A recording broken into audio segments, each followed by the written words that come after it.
얼마 전 한 공중파 방송에서 전기 매트의 전자파를 측정해 크게 화제가 된 적이 있죠. 당시 전자파가 제대로 차단되지 않아 건강상 문제를 일으킬 수 있다는 점을 지적해 사회적으로 큰 이슈를 낳았습니다. 하지만 대부분의 사람들은 전자파가 무엇인지 제대로 알지도 못한 채 그저 속았다는 사실에 억울해했던 것이 사실이었습니다. 정말 전자파가 건강에 큰 영향을 미칠까요? 오늘은 전자파에 대한 올바른 정보와 전자파를 대하는 자세를 전문가 인터뷰를 통해 직접 알아보겠습니다.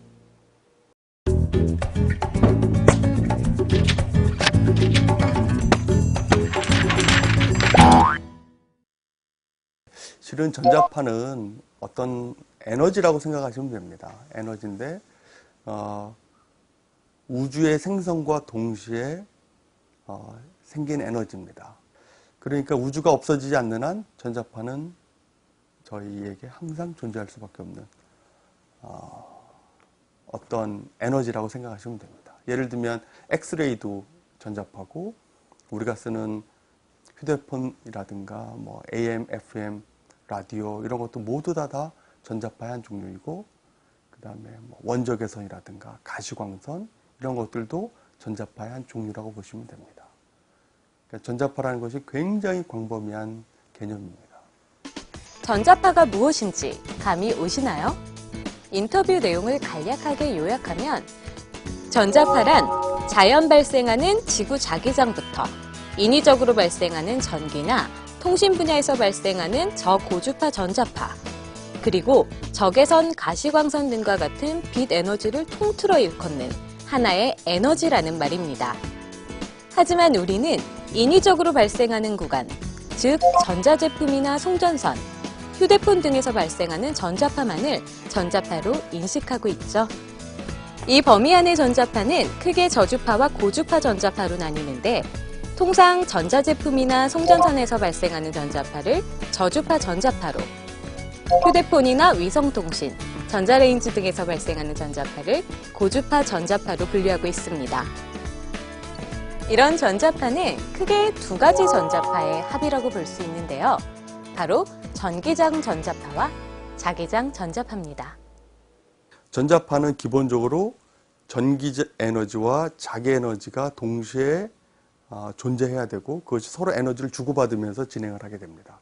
그래서 예를 들면 저희가 어렸을 때 배운 추에 물건을 매달아서 이거 흔들면 이걸 단진자 운동이라고 우리가 고등학교 때 배웠는데 위치 에너지와 운동 에너지가 서로 에너지를 주고받으면서 진행하는 것처럼 그리고 그 합은 항상 일정하듯이 전기장과 자기장이 서로 에너지를 주고받으면서 전자파가 진행을 하는데 그 합 에너지는 항상 일정합니다. 그러니까 전기장의 에너지가 최대로 됐을 때는 자기장의 에너지가 최소가 되고 또 자기장의 에너지가 최대가 되면 전기장의 에너지가 최소가 되고 이게 이렇게 에너지를 주고받으면서 파동처럼 빛의 속도로 에너지가 전달되는 그런 현상이라고 보시면 되겠습니다. 이런 특성 때문에 전자파는 전기장과 자기장을 함께 측정하고 규제하고 있는 거죠. 그럼 이번에는 전자파의 위험성에 대해 들어볼까요? 전자파의 유해성에 대해서는 먼저 좀 할 얘기가 참 많은데요. 예를 들면 전자파의 유해성을 사람들이 물어보면 저는 가끔 이런 얘기를 사람들한테 되물어봅니다. 칼이 위험하느냐?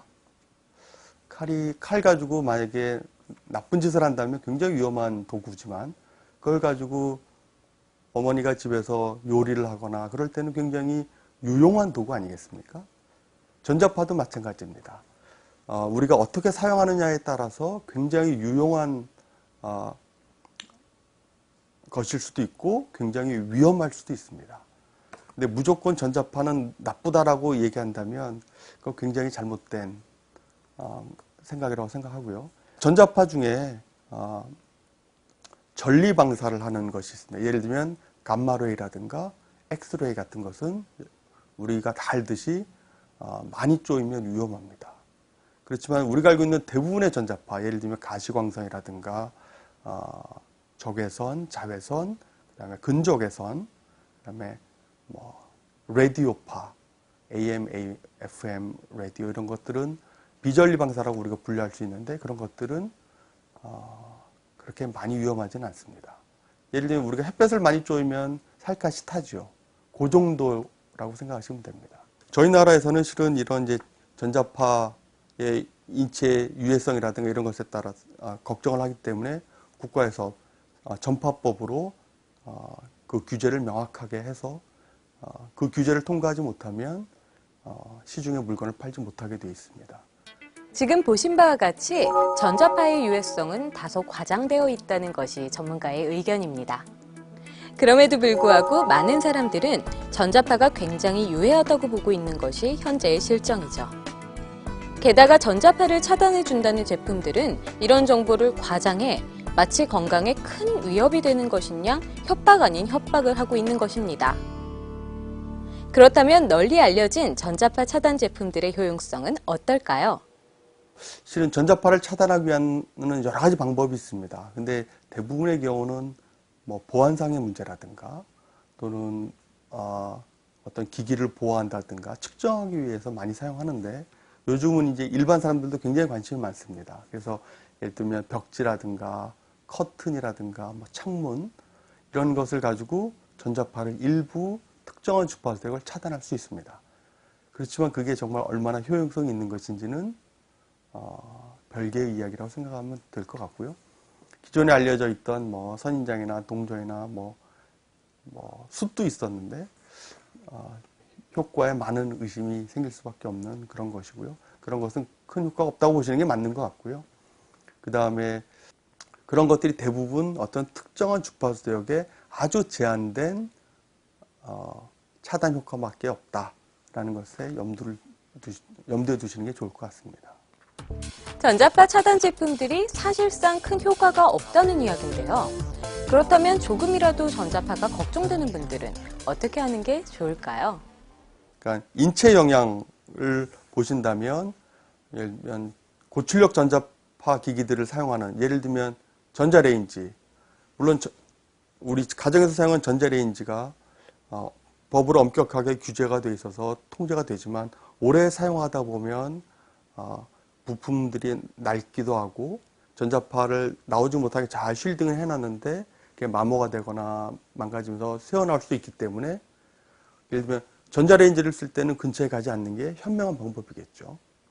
그 다음에 집 옥상에 휴대폰 기지국 안테나가 있다든가 그러면 가능하면 가까이 가지 않는 게 좋겠습니다. 그래서 기지국 안테나는 엄청난 고출력은 아니지만 그래도 우리가 일반적으로 쓰는 휴대폰이나 이런 것에 비해서는 출력이 높기 때문에 직업적으로 거기에 일을 해야 되는 사람이 아니라면 가까이 가지 않는 것이 현명한 방법일 거고요. 그 다음에 고출력을 사용하는 레이더라든가 이런 데는 근처에 안 가는 게 좋겠죠. 근데 갈 일은 별로 없겠지만. 전자파. 우리는 지금까지 이 전자파에 대해 제대로 알지 못한 채 살아왔습니다. 그 때문에 아직 검증되지 않은 정보를 진실로 믿었고 그로 인해 괜한 걱정을 하기도 하고 불필요한 물건을 사기도 했습니다. 하지만 이제는 바로 알고 현명하게 행동해야 더 나은 삶을 살 수 있지 않을까 생각해 봅니다.